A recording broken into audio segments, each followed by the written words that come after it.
Assalamualaikum warahmatullahi wabarakatuh.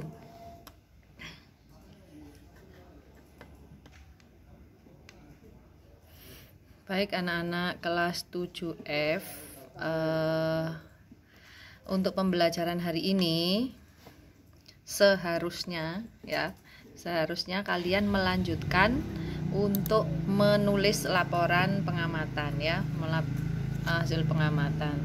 Tetapi karena hari ini kita belajar daring, maka untuk lanjutan penulisan laporan akan dilanjutkan minggu depan ya. Kita berdoa semuanya semoga bisa tatap muka kembali ya.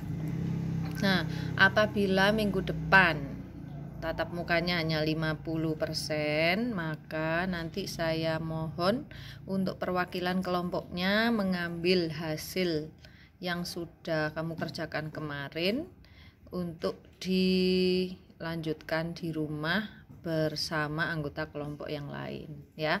Tetapi kalau sudah 100% ya syukur alhamdulillah, maka kita bisa melanjutkan mengerjakannya di kelas seperti kemarin ya.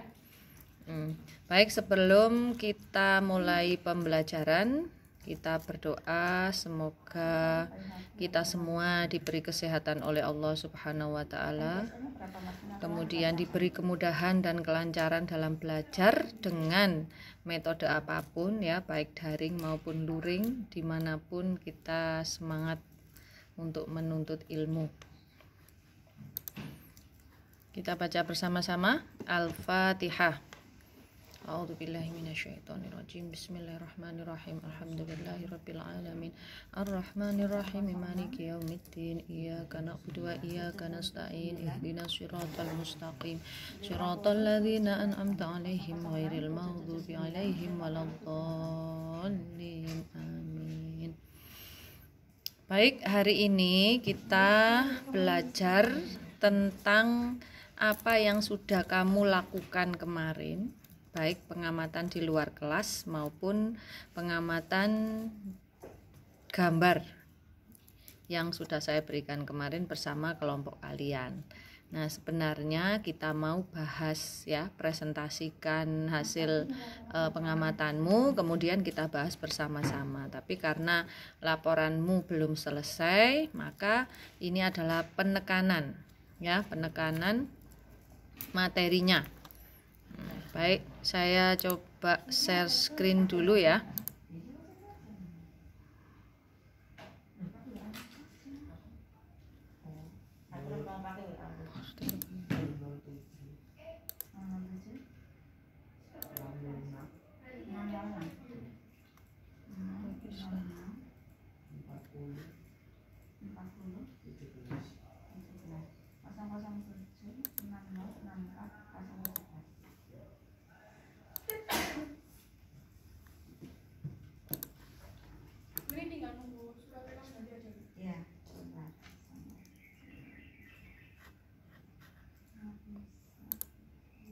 Baik, apakah sudah terlihat di layar kalian? Sudah. Ya.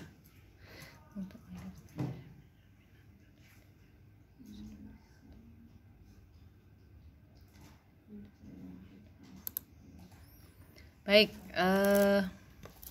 kemarin kamu sudah belajar tentang ini ya.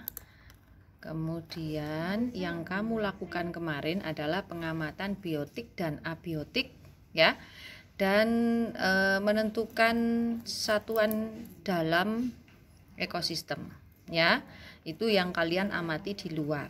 Sedangkan pengamatan gambar adalah berkaitan dengan interaksi yang terdapat dalam ekosistem. Jadi interaksi yang ada dalam ekosistem itu ada 3 macam ya. Yang pertama, interaksi antar makhluk hidup dengan makhluk hidup lain. Yang kedua, simbiosis. Yang ketiga, autotrof dan heterotrof. Nah, interaksi antar makhluk hidup dengan makhluk hidup lain itu ada Yang pertama adalah rantai makanan. Kemarin kamu juga diminta untuk membuat rantai makanan yang mungkin terjadi di halaman sekolah ya. Mungkin kamu belum sampai ini ya. Nah, di soal itu ada. Ya, jadi rantai makanan adalah peristiwa makan dan dimakan yang digambarkan secara skematis dalam bentuk garis lurus, ya. Nah, di dalam rantai makanan itu harus terdiri 3 komponen. Ada produsen, konsumen, dan pengurai. Tiga-tiganya ini harus ada. Kalau tidak ada, maka tidak akan mungkin membentuk rantai makanan. Nah, contohnya ini ya. Contohnya ini. Manakah yang disebut sebagai produsen di sini? Siapakah yang berperan sebagai produsen? Halo? Ya, rumput ya. Tumbuhan. Kemudian belalang sebagai apa ini? Belalang sebagai konsumen berapa? Konsumen 1. Nah, kemudian kata sebagai konsumen 2. Ular konsumen 3. Kemudian ini burung elang konsumen 4 ya. Sedangkan jamur atau bakteri ini berperan sebagai apa? Kemarin sudah belajar ini. Nah, sebagai dekomposer ya. Nah, di rantai makanan ini sudah ada produsen, konsumen, dan pengurai. Maka ini bisa disebut rantai makanan ya, yang saling berpengaruh satu dengan yang lain. Nah, kalau yang ini kurang tepat kalau disebut rantai makanan. Kenapa kira-kira?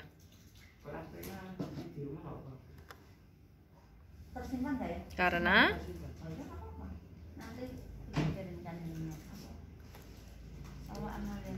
karena tidak ada pengurainya ya. Jadi di sini hanya ada produsen dan konsumen saja. Nah, seperti itu ya. Jadi kalau kamu nanti mengerjakan soal di laporan pengamatan diminta untuk membuat rantai makanan, berarti harus ada 3 peranan ini ya, produsen, konsumen, dan pengurai. Nah, apabila tidak ada pengurai, kira-kira apa yang terjadi? Maka pengurai tidak dapat menguraikan ya makhluk hidup yang telah mati menjadi bahan anorganik yang sangat diperlukan oleh tumbuhan. Ya. Nah, kalau tidak ada bahan anorganik, maka apa yang terjadi pada tumbuhan? Nah, tumbuhan ini akan tidak bisa melakukan proses kehidupan ya. Nah, mungkin saja ini akan mati ya. Nah, kalau mati, maka konsumen juga tidak dapat atau tidak mendapatkan makanan. Maka rantai makanan ini tidak terbentuk. Gitu ya. Yang berikutnya, jaring-jaring makanan.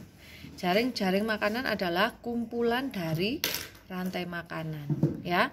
Jadi rumput ini kan tidak hanya dimakan belalang, dimakan tikus, dimakan ulat. Belalang juga demikian, tidak hanya dimakan katak. Nah, kalau lebih dari 1 rantai makanan, maka itu disebut dengan jaring-jaring makanan ya. Hanya di sini di contoh ini tidak ada pengurainya ya, ini belum lengkap ini. Nah, kalau ini dihitung ada berapa jumlah rantai makanan di sini? Ada lebih dari 1 ya, jelas. Coba kita lihat panahnya ini. 1. Nah, ini harus ada pengurai di sini. Misalnya di sini ada pengurai. 2, 3, 4 dan seterusnya ya. Itu lebih dari 5 bahkan lebih dari 8 ini kalau dihitung ya. Nah, yang berikutnya adalah piramida makanan. Piramida makanan adalah bentukan piramida, ya, ini piramida segitiga yang menggambarkan jumlah biomasa atau berat kering dan energi dari produsen sampai konsumen. Kalau tadi di jaring-jaring makanan atau rantai makanan itu ada 3, produsen, konsumen, dan pengurai. Tapi kalau di piramida makanan hanya produsen sampai konsumen saja, hati-hati ya. Nah, bentukan ini mengandung arti tertentu ya. Coba perhatikan, tanpa menghitung luasnya dengan rumus matematika, saya yakin kalian sudah tahu manakah bagian yang paling luas. Coba lihat di sini. Trofik 1, 2, 3, 4 atau 5? Halo? Mana? 1 ya. Nah, ini paling luas ya. Nah, ini diduduki oleh produsen di sini ya. Nah, itu artinya apa? Bahwa di ekosistem atau di alam jumlah produsen itu harus lebih banyak daripada konsumen 1. Waalaikumsalam. Konsumen 1 harus lebih banyak daripada konsumen 2 dan seterusnya. Nah, kenapa begini? Nah, itu adalah ekosistem yang seimbang. Kalau begitu ekosistem bisa seimbang dan rantai makanan bisa berlangsung. Ya, tapi kalau kebalik misalnya, jumlah konsumen 1 lebih banyak daripada jumlah produsen, maka kira-kira apa yang terjadi? Pasti konsumen akan berebut ya, akan berebut produsen itu yang menang atau yang kuat, dia akan bertahan hidup. Tetapi yang lemah, dia akan kalah dan mengalami kepunahan. Nah, yang hidup ini karena produsennya sudah habis, hidup hari ini, kemudian besok bagaimana? Sudah nggak ada makanan lagi karena produsen sudah habis. Nah, maka tidak akan mungkin terjadi rantai makanan dan ekosistem disebut sebagai ekosistem tidak seimbang. Bahkan akan terjadi kepunahan semuanya.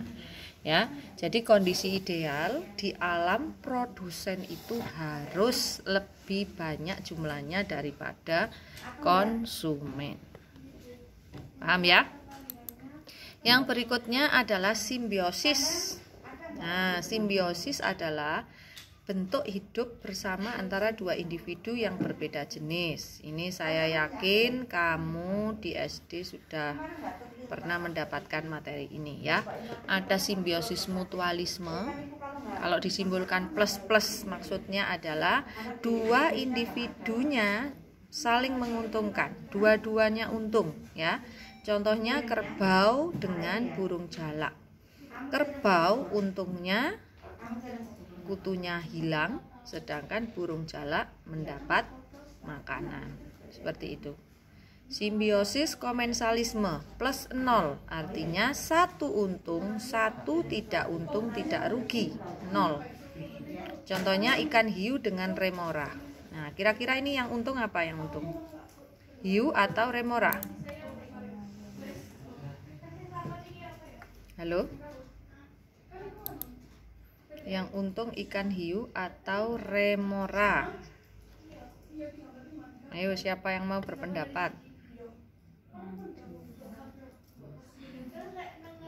Ayo, kok jangan ditinggal ini.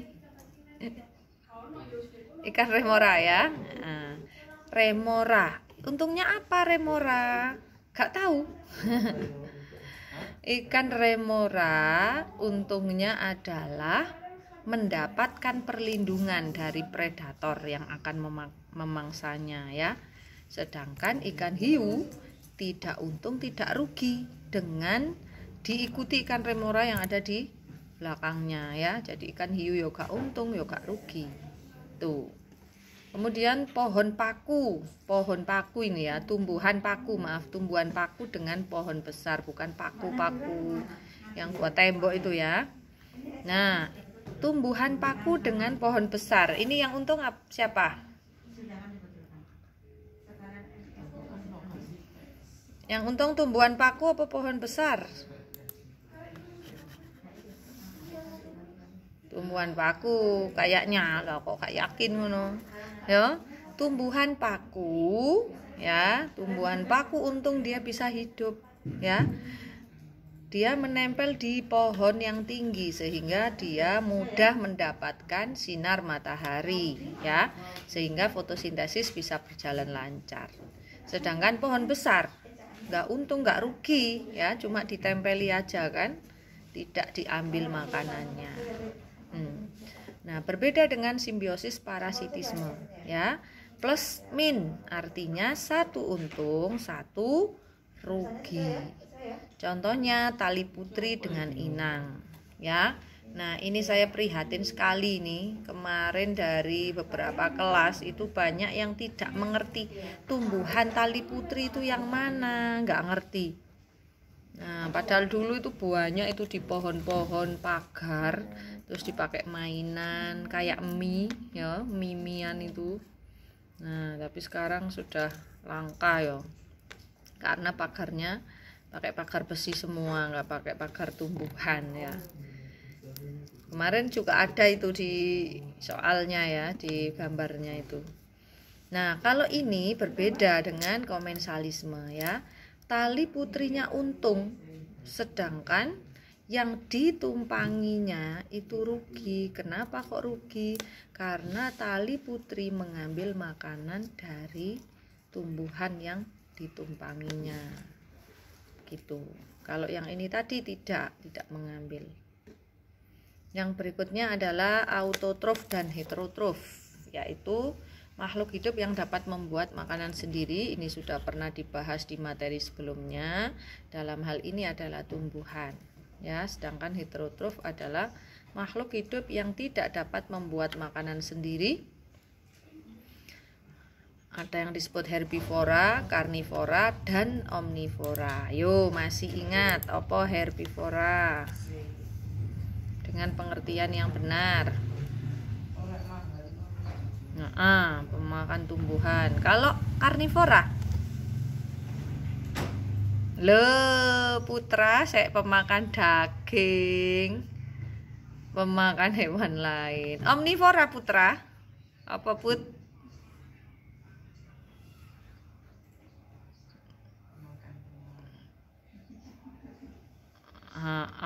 Ya, pemakan, bukan pemakan segalanya loh ya put. Ya, oke ya. Nah, kemarin belum ya, kamu belum sampai sini. Dari gambar-gambar yang kamu amati nantinya itu ada bentuk interaksi dari 3 macam itu tadi. Ada yang autotrof dan heterotrof, salah satunya ya, mungkin herbivora, karnivora. Ada dari simbiosis dan ada dari jaring makanan, rantai makanan, dan itu apa namanya tadi, piramida makanan, seperti itu.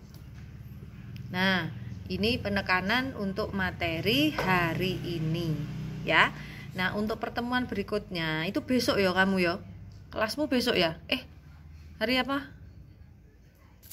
7F, hari Jumat ya. Hari Jumat. Karena masih daring, kamu belum bisa mengambil laporanmu ya, belum bisa melanjutkan. Nah, maka untuk hari Jumat itu kita akan mengadakan penilaian KI 3 ya. Penilaian KI 4-nya yaitu dari laporan itu ya, yang belum selesai. Sedangkan penilaian KI 3-nya karena pembelajaran masih daring, maka akan dilakukan menggunakan Google Form lagi ya. Tetapi untuk kedisiplinan, saya berharap kamu bisa mengerjakannya sesuai dengan jam belajarmu di sekolah ya. Kalau kamu hari Jumat itu jam ketiga ya, berarti bukan hari jam pertama ya, jam pertama sampai jam ketiga, berarti ya harus dikerjakan jam itu ya, jangan ditunda jamnya apalagi harinya ya. Karena jam berikutnya, hari berikutnya kamu sudah terbebani dengan tugas yang lain, mapel yang lain gitu. Baik, ada pertanyaan sampai sini?